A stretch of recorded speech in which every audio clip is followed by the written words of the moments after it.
मैंने उसको रोका था लेकिन वो बाजिद था जाने के लिए। रब्ता साडा हो गया ਉਹਦੇ ਨਾਲ, वो बिल्कुल ठीक ठाक है, कैंप ਵਿੱਚ मौजूद है। उसके बाद जो है ना उसने बोला था मैं पहुंच के रब्ता करूँगा। ਕਿਸੇ ਦਾ ਬਾਜ਼ੂ ਟੁੱਟਿਆ ਹੈ, ਕਿਸੇ ਦੀ ਕੋਈ ਪੈਰ 'ਚ ਮੋਚ ਆਈ ਹੈ, ਇਹਦੀ ਵਜ੍ਹਾ ਨਾਲ ਸਾਰੇ ਪਰੇਸ਼ਾਨ ਨੇ। ਕੋਈ ਬੰਦਾ ਠੀਕ ਠਾਕ ਫਿਲਹਾਲ ਨਹੀਂ ਹੈ। ਉਸ ਆਖਾ ਸੀ ਮਰਤਾਨੀਆ ਤੋਂ ਜਾਣਾ ਬਾਈ ਏਰੀਏ ਸਾਰੀ ਗੇਮ ਜਹਾਜ਼ ਤੇ 50 ਲੱਖ ਵਿੱਚ ਸਾਡੀ ਗੱਲ ਹੋਈ ਸੀ।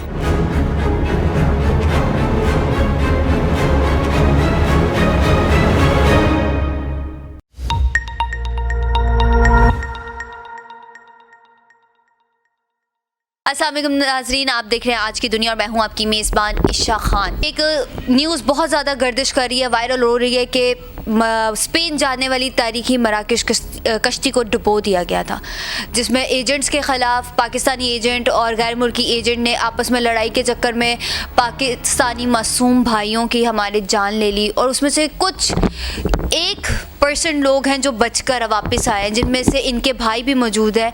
और इनसे जानते हैं कि क्या वो खैरियत से हैं इस वक्त और उनकी क्या सूरत हाल थी, क्या उन्होंने बताया आपको इस हवाले से कि वो क्या उस वक्त उनका आलम था, कि वो किस कर्ब से गुज़रे होंगे और किस कर्ब से अपने आप को उन्होंने बचा कर अपने आप को सेफली एक जजीरे पे बिठाया होगा। तो जी अस्सलाम वालेकुम, आपका क्या नाम है, सबसे पहले ये बताइएगा। वालेकुम अस्सलाम, मेरा नाम ज़िशान है। ज़िशान साहब, आप उनके बड़े भाई हैं या छोटे भाई हैं? मैं उनका छोटा भाई हूँ। आप उनके छोटे भाई हैं और यहाँ पर आकर मुझे ये भी मालूम हुआ है कि ये 8 साल बाद इटली से वापस आए हैं। एक भाई डंकी लगाकर स्पेन जाने की कोशिश में थे और दूसरे प्रॉपर पेपर वर्क के साथ गए थे इटली 8 साल में। सर, उनको किसने ऐसा मशवरा दिया होगा कि डंकी लगाकर अपनी जान पर खेलकर ये जाएं? वो गुजरात में रहता था, वहाँ पर ही उसकी जो है ना वो मैंने किसी लड़के के साथ बात हुई है, वहाँ ही उसी ने बोला कि आप ऐसे चले जाओ बाहर। उसने मुझे कॉल की, मैंने बोला नहीं जाना उधर ना, तो इसलिए। लेकिन वो बाजिद साथ जाने के लिए उसने बोला कि मैंने जाना ही जाना है। फिर वो इसलिए चला गया, उन लड़कों के साथ ही बात हुई है मेरी। जब यहाँ से निकल गया तब बात हुई है उससे। मतलब आपकी उससे पहले उनके साथ कोई रब्ता नहीं था, आपने उनको रोका था कि आप नहीं जाएं? जी बिल्कुल ऐसे ही मैंने उसको रोका था, लेकिन वो बाजिद साथ जाने के लिए। तो आपको क्या, जब आपके ऊपर क्या कर्ब नासिल हुआ होगा जब आपको मालूम हुआ होगा कि वो सारे लोग मर गए हैं उनमें से? मतलब जाहिर सी बात है उन एजेंट्स ने तशद्दुद करना शुरू कर दिया था कि आपके जो पाकिस्तानी हैं लोग, उन सब के ऊपर जो डंकी लगा कर जा रहे थे, तो उनके ऊपर तशद्दुद शुरू हो गया था, उनको मतलब मारना शुरू हो गया। तो कुछ तो भूख प्यास से मर गए थे। ये बात ऐसे ही, लेकिन ये बात हमें बाद में मालूम पड़ी है कि पहले जब वहाँ से निकले हैं उसने मुझे मैसेज किया था कि हम कश्ती में बैठ चुके हैं और यहाँ से कश्ती चलने लगी है। ठीक है, उसके बाद जो है ना उसने बोला था मैं पहुँच कर रब्ता करूँगा। आप इटली से कब वापस आए? मैं तो कल पहुँचा हूँ पाकिस्तान वापस। आप कल पहुँचे हैं वापस। और आप क्या लगते हैं इनके? मैं उनका कज़न हूँ। आप उनके कज़न लगते हैं। जब आपको पता चला होगा, क्योंकि ये 1-2 दिन पहले का वाक़या, ये तो कल आए हैं, तो आपके ऊपर क्या वो कर्ब नाजिल हुआ था कि क्या आपको लग रहा था कि आपका भाई, आपके जो कज़न है वो ज़िंदा होंगे भी कि नहीं होंगे? पहले जब पता चला ना, पहले उन्होंने बताया कि ये पहुंच गए हैं। बाद में पता चला कि वो जो ना शिकार हो गए ने, वो पूरी जी कश्ती डुब गई है, कि जिन्ने बंदे आए ने खत्म हो गए ने। असी इतने बहुत परेशान सा, बड़ी मुश्किल नाल दिन रात चल रहा सी। बाद फिर रब्ता होया कि उन्हें आखा कि ਤੁਹਾਡਾ ਜਿਹੜੇ ਵਿੱਚ ਕੁਝ ਬੰਦੇ ਨੇ 20 ਬੰਦੇ ਬਚ ਗਏ ਨੇ। ਉਸ ਤੋਂ ਬਾਅਦ ਵੀਡੀਓ ਆਈ ਨੇ, ਤਸਵੀਰਾਂ ਆਈ, ਤਾਂ ਸਾ ਵੇਖਿਆ ਕਿ ਸਾਡਾ ਭਾਈ ਜਿਹੜਾ ਸੀ ਜ਼ਿੰਦਾ ਸੀ। ਸਾਨੂੰ ਸੁਣ ਕੇ ਬੜੀ ਖੁਸ਼ੀ ਹੋਈ ਹੈ। ਫਿਰ ਉਹਨਾਂ का आपका रब्ता हुआ है उनसे? जी अभी उनका रब्ता साडा हो गया ਉਹਦੇ ਨਾਲ, वो बिल्कुल ठीक ठाक है, कैंप ਵਿੱਚ मौजूद है। मतलब उनको कोई ज़्यादा चोट वगैरह आई हो या कुछ ऐसी चीज़? नहीं, वो कह रहा ਸੀ कि ਸਾਡੇ ਨਾਲ तशद्दुद बड़ा किया। जी, चोटें आई हैं। चोटें आई हैं? जी बिल्कुल चोटें आई हैं, क्योंकि उन्होंने तशद्दुद किया हुआ उनके साथ। क्योंकि जब मेरी कॉल पे बात हुई उससे, उसने बोला है मुझे कि तशद्दुद किया बहुत ज़्यादा उन लोगों ने, जो डंकर थे उन्होंने किया। चाहे उनका कोई भी मसला था, जो भी था, वो अभी बात पूरी नहीं हुई, मुकम्मल उसके साथ नहीं हुई इतनी ज़्यादा। कुछ 5 से 10 मिनट तक मेरी बात होती रही है, पूछता रहा हूँ मैं उससे ना। अब तो आपसे कैसे हो रहा है? मेरे फ़ोन पे रब्ता हो रहा है, किसी के नंबर से वो रब्ता करता है, उसके अपने पास कोई फ़ोन नहीं है, वो सब उससे छीन लिए गए हैं। ठीक है, उसका किसी से लेकर फ़ोन वो रब्ता करता है, कभी कभी करता है, मैसेज कर देता है, फिर कभी फ़ोन भी अगर टाइम हो तो कर लेता है फ़ोन भी। फ़ोन भी कर लेता है। तो सर मेरी आपसे बात होगी कि वो एजेंट कहाँ का था, उसने कितने पैसों की डिमांड की थी कि आपको कैसे लेके जाएंगे? उसने बताया था कि डंकी लगा के लेके जा रहे हैं? जी पहले गल कोई नहीं सी हुई। उस आखा सी मरतानिया तो जाना बाई एरिए सारी गेम जहाज से 50 लाख रुपए साडी गल होई सी ते इतों जोड़े करनाने का एजेंट सी ते ਉਹਦੇ ਨਾਲ ਗੱਲਬਾਤ ਹੋਈ ਹੈ लेकिन ਹੁਣ ਉਹ नंबर बंद है, साढ़े ਨਾਲ कोई राबता नहीं। मतलब आप एजेंट के पीछे गए हैं, वो भाग चुका है, फरार हो चुका है? जी बिल्कुल ਉਹਦੇ ਪਿੱਛੇ ਗਏ ਸਾਰਾ ਕੁਝ ਦਾ ਘਰ ਵੀ ਕੋਈ ਬੰਦਾ ਨਹੀਂ ਸਨ ਮਿਲਿਆ, ਨੰਬਰ ਉਹਦਾ ਬੰਦ ਹੈ, ਸਾਡਾ ਕੋਈ ਰਾਬਤਾ ਨਹੀਂ ਹੋਣਾ। ਸਾਡਾ 50 ਲੱਖ ਰੁਪਈਆ ਵੀ ਉਹਦੇ ਹਾਲੇ ਤੇ ਅਸੀਂ ਬਹੁਤ ਪਰੇਸ਼ਾਨ ਆ ਕਿ ਸਾਡਾ ਬੰਦਾ ਵੀ ਅਜੇ ਉੱਤੇ फंसे है। आपने उनको कैसे भेजा था? ये 50 लाख रुपए नाज़रीन बहुत बड़ी अमाउंट होती है आजकल के दौर में, और आजकल का जो दौर चल रहा है उसमें तो आप 1 रुपया भी देते हुए सबको सोचते हैं। आपने क्या उसके पीछे तहकीकात नहीं की थी?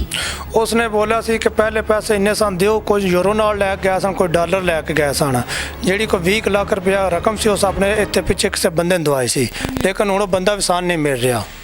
मतलब उस बंदे का क्या नाम था, आपने जिस बंदे को आपने ये रकम दी थी 20 लाख? ਰਕਮ ਤਾਂ ਬੰਦੇ ਦਾ ਨਹੀਂ ਸਾਨੂੰ ਪਤਾ, ਸਾਡਾ ਨਾਂ ਸੀ ਬਿਸ਼ੀ ਗੁੱਜਰ ਹੈ, ਉਹਦੇ ਨਾਲ ਰਾਬਤਾ ਸੀ, ਜਿਹੜੀ ਗੱਲ ਉਹ ਕਰਦਾ ਸੀ ਉਸ ਗੱਲ ਤੇ ਪੂਰੇ ਆਵੇਦਾ ਸੀ, ਕਿਉਂਕਿ ਸਾਡਾ ਮੁੰਡਾ ਉੱਥੇ ਫਸਿਆ ਸੀ, ਸਾਡੀ ਮਜਬੂਰੀ ਸੀ ਕਿ ਜਿਹੜੀ। अच्छा ये जो पैसों का मुतालबा किया जा रहा था एजेंट की तरफ से, वो बाद में किया जा रहा था कि पहले किया जा रहा पहले किया जा रहा था, सारे पैसे उन्होंने पहले ले लिए, बाद में गेम में डाला है। था? मतलब बाद में उसको डंकी की गेम में फंसाया है, पहले उस आपसे सारे पैसे बाय एयर का कह के ले लिए गए थे। अब जो आपके भाई हैं उनका क्या नाम है वहाँ? वसीम हालत। वसीम खालिद, अब उनकी क्या कंडीशन है? उसके अलावा उनके साथ जो 25 अफराद बचे हैं उनकी वो क्या कंडीशन बताते हैं आपको? जी वो बिल्कुल लगे नु बेहतर ने है, थोड़े बीमार ही ने, एक को भुख की वजह तो, दूजी परेशानी की वजह तो, फिर उन्होंने नाल संगी जेडे सन मरदे वेखे ने ना जिन्हें नाल डेथ हुई है, वो बहुत परेशान है फिलहाल, जो को मोबाइल भी कोई तो जहनी तौर पर ना ठीक भी नहीं रह गए। ये उसकी तस्वीर है उनकी कि इनके भाई की जो इनके साथ हालात पेश आए हैं, और अगर हम इनकी पहले वाली तस्वीर आपके पास अगर मौजूद हो तो, क्योंकि आप देखें कि इनके साथ क्या हालत कर दी गई है बेचारे की, उनको मारा, तशद्दुद किया, जो भी किया इनके साथ, भूख प्यास से बुरा हाल, इनकी ये हालत कर दी गई। ये इनकी पहली हालत थी जब ये जा रहे थे यहाँ से, और अभी इनकी ये कंडीशन कर दी गई है। ना जाने क्यों इनके ऊपर इतना तशद्दुद किया गया, सिर्फ पाकिस्तानी एजेंट्स के ना पैसे देने पे, कि पाकिस्तानी एजेंट्स अपनी क्या उनको मिलता है कि मासूम बच्चों की जान और मासूम घरों की माओं के साथ वो खेलते हैं इस तरीके से। वो ये कहते हैं कि हाँ हम बाय एयर लेके जाएंगे, और मासूम बच्चे अपने घर वालों से लड़ कर झगड़ कर कैसे मर्जी वो पैसे लेते हैं पाकिस्तान से बाहर जाने के लिए, अपना फ्यूचर बनाने के लिए, और ये उनका फ्यूचर होता है वहाँ जाकर डंकी लगाकर के बेचारों की हालत ख़राब कर दी जाती है। मुझे ये बताइएगा इनके साथ के जो 25 लोग बचे हैं वो उनकी क्या कंडीशन बता रहे हैं? जी वो बिल्कुल कह रहे हैं कि सारे ना बहुत ज़्यादा बीमार ही ने, किसी की कोई मसला ने दर्द है, किसी का बाजू टूटे है, किसी की कोई पैर च मोच आई है, ये वजह सारे परेशान ने, कोई बंदा ठीक ठाक फिलहाल नहीं है। फिलहाल कोई ठीक ठाक नहीं है। आपकी उनसे 10 मिनट बात चलती रही थी, क्या उन्होंने बताया कि उन्होंने अपनी जान कैसे बचाई है? जी बिल्कुल, कोई मराकश का जो है ना आए हैं, मछुआरे आए हैं उधर, उन्होंने जो डंकर लोग थे उन्होंने वहाँ पर कश्ती खड़ी कर ली हुई थी समंदर में, उनको मारते थे, रात को भी बिना कपड़ों के उनको बिठाए रखते थे, बहुत जुल्म करते थे।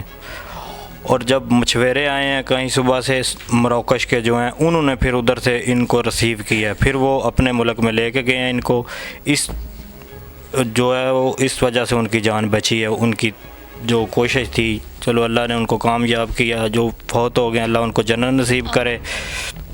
और उन्होंने रिसीव किया, मराकश वालों ने फिर रिसीव करके वो अपने मुल्क में ले गए, उन्होंने अपनी हुकूमत के हवाले किया उनको, वो अभी कैंप में हैं। ठीक है, हालत बहुत उनकी नाजुक है, बता जैसे रहा था वो मुझे भी उनसे ठीक से बोला नहीं जा रहा था, वो बोल रहा था कि मैं अभी लेटा भी हुआ हूँ लेकिन मेरा जिस्म काम नहीं कर रहा है, बहुत हालत ख़राब हो चुकी है। 14 दिन समुंदर में रहा हूँ मैं और मेरी कोई हालत ठीक नहीं है, अभी भी अल्हम्दुलिल्लाह ठीक हूँ, लेकिन सिर्फ बोल ही रहा हूँ जैसा ठीक हूँ। अभी आप लोगों ने उस एजेंट के ख़िलाफ़ कोई मुकदमा दर्ज कराया हो, कोई ऐसी चीज़ कराई हो, लीगल कार्रवाई? ਜੀ ਅਜੇ ਸਾਨੂੰ ਤਾਂ ਪਤਾ ਨਹੀਂ ਕੱਲ ਵੀ ਕੋਈ ਮੁਕੱਦਮਾ ਥਾਣੇ ਫੋਨ ਆਇਆ ਸੀ ਉਹਨਾਂ ਸਾਡੇ ਕੋਲ ਪੁੱਛਿਆ ਸਾਰੀ ਫਾਰਮੇਸ਼ਨ ਲਈ ਹੈ ਜਿਹੜੀ ਗੱਲ ਦਾ ਸਾਨੂੰ ਪਤਾ ਸੀ ਅਸਾਂ ਜਾ ਕੇ ਥਾਣੇ ਲਹਾ ਦਿੱਤੀ ਹੈ ਫਿਰ FIA ਦਾ ਫੋਨ ਆਇਆ ਸੀ ਉਹਨੇ ਜਿਹੜੀ ਗੱਲਬਾਤ ਉਹਨਾਂ ਪੁੱਛੀ ਉਹ ਅਸਾਂ ਖਬਰ ਉਹਨੂੰ ਦੇ ਦਿੱਤੀ है। मतलब FIA की तरफ से भी आपसे रब्ता किया गया है और पुलिस की तरफ से भी आपसे रब्ता किया गया है और उनकी तरफ से सिर्फ आपको सिर्फ क्या कहा गया है कि उनको कैसे पाकिस्तान वापस लाया जा सकता है, आपने उनसे कुछ पूछा इस बारे में? ਨਹੀਂ ਇਸ ਬਾਰੇ ਤਾਂ ਨਹੀਂ ਪੁੱਛਿਆ ਫਿਲਹਾਲ ਉਹਨਾਂ ਪੁੱਛਿਆ ਏਜੰਟ ਦੇ ਬਾਰੇ ਏਜੰਟ ਕੌਣ ਹੈ ਉਹਦਾ ਘਰ ਪਤਾ ਕਿੱਥੇ ਵੇ ਕਿੰਨੇ ਭੈਣ ਭਾਈ ਨੇ ਸਾਰਿਆਂ ਦਾ ਦੱਸ ਦਿੱਤਾ ਉਹਨਾਂ ਨੇ ਅਜੇ ਉਹਨੇ ਸਾਡੇ ਕੋਲ ਇਹ ਨਹੀਂ ਪੁੱਛਿਆ ਕਿ ਵਾਪਸੀ ਕਿਸ ਦਿਨ ਅਸੀਂ ਲੈ ਕੇ ਆ ਰਹੇ ਹਾਂ ਲੇਕਿन ਸਾਡੀ ਉਹਨਾਂ ਕੇ ਅਪੀਲ ਹੀ ਕਿ ਸਾਡਾ ਮੁੰਡਾ ਵਾਪਸੀ ਆਉਣਾ ਚਾਹੀਦਾ ਹੈ। मतलब इनकी तरफ से ये अपील जाहिर की जा रही है कि उनका बेटा वापस लाया जाए और इनके जो घर वाले हैं वो सिर्फ यही अपील कर रहे हैं कि हमारा बेटा वापस आए। आप 50 लाख रुपए भी देकर उनको उनके बेटे की जो हालत नज़र आ रही है इस वक्त, मुझे नहीं लगता कि कोई माँ या कोई भाई या कोई बाप उस कंडीशन में अपनी औलाद को देखेगा कभी।